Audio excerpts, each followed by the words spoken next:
Bonjour, c'est l'érudit, j'espère que vous allez bien. Aujourd'hui, dans cette vidéo, nous allons parler de Darwin's Game, un manga très peu connu du grand public, mais qui mérite une grande popularité. Abonnez-vous à mon compte si vous ne l'êtes pas encore, et mettez un pouce bleu sous cette vidéo si elle vous aura plu. Laissez-moi vous donner quelques informations concernant ce manga avant de le résumer. Darwin's Game, jeu de survie, est un shonen manga écrit et illustré par Flip Flops.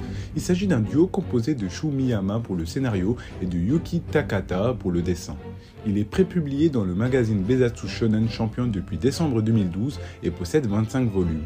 Une adaptation de la série télévisée est diffusée par Nexus du 3 janvier au 20 mars 2020. À l'heure actuelle, l'anime possède une saison avec 11 épisodes. Mais concrètement, de quoi ça parle ? L'histoire se centre sur Kaname Sudo, un lycéen de 17 ans qui accepte une invitation en ligne d'un ami afin de participer à un jeu d'application appelé Darwin's Game. À son insu, il s'agit d'une lutte entre la vie et la mort qui permet de récolter de l'argent. Ceux qui jouent au jeu reçoivent un sigil, une capacité qui varie d'un joueur à l'autre. Très vite, le lycéen doit se rendre à l'évidence. Même s'il essaie de se soustraire au jeu, ses adversaires attirés par l'appât du gars et le frisson du combat sont prêts à tout pour le retrouver. Piégé dans ce jeu de meurtre et de conquête implacable, Kaname va tout mettre en œuvre pour effacer le jeu, mais aussi de chercher le maître du jeu pour pouvoir le tuer. En quoi ce manga est-il spécial ? Eh bien, nous avons tout d'abord un protagoniste qui ne fait pas que se battre, il sait se servir de sa tête contrairement aux autres héros des shonen. Il n'aime pas se battre, il ne le fait uniquement si nécessaire. D'ailleurs, au début du manga, il sera transporté dans ce jeu de survie contre son gré. Cependant, il est intéressant de voir jusqu'à quel point il pourra évoluer et progresser sans un power-up sorti de nulle part par le mangaka. Ensuite, l'enjeu du manga est vraiment passionnant. Je ne vais pas rentrer dans les détails pour éviter le spoil, mais nous sommes partis d'un rien jusqu'à amener le protagoniste à un véritable objectif. Quant aux sigils dans Darwin's Game, ils sont très bien développés, mais rassurez-vous, il reste malgré tout beaucoup d'intrigues dessus. Le sigil est une évolution obtenue par chaque joueur lors de son inscription au Darwin's Game, plus précisément à l'instant où le serpent le mord.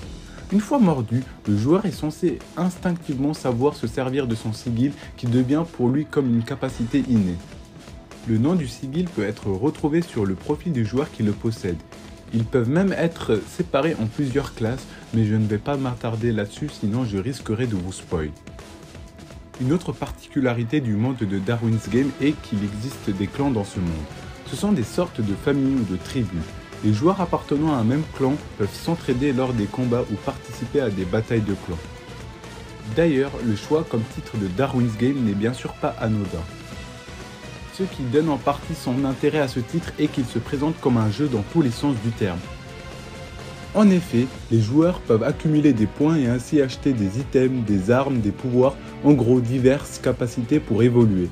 C'est peut-être en cela que la série prend son titre en faisant référence au naturaliste anglais Charles Darwin et à sa célèbre théorie de l'évolution sur la sélection naturelle. Eh bien dans Darwin's Game, c'est exactement ce thème qui est au cœur du manga. La conséquence de cette sélection naturelle implique donc que seuls les êtres capables de s'adapter et d'évoluer pourront survivre et les plus faibles sont condamnés à disparaître. Pourquoi je vous conseille de le lire ou de le regarder ? L'adaptation en animé est parfaitement réalisée. On sent exactement ce que les scénaristes et le dessinateur cherchent à nous montrer. Les évolutions des personnages sont aussi logiques et bien amenées. Il va se créer de redoutables ennemis et des amis dignes de confiance. Ce n'est que 11 épisodes à regarder car il n'y a qu'une saison réalisée pour le moment. Le chapitre 30 correspond au 11e épisode. Si l'anime vous a plu, lisez les scans sur internet pour qu'il puisse prendre en popularité et pour qu'on puisse espérer ainsi voir une deuxième saison prochainement. C'est tout pour cette vidéo. Abonnez-vous si le contenu vous a plu et commentez si vous voulez des formats similaires à cette vidéo.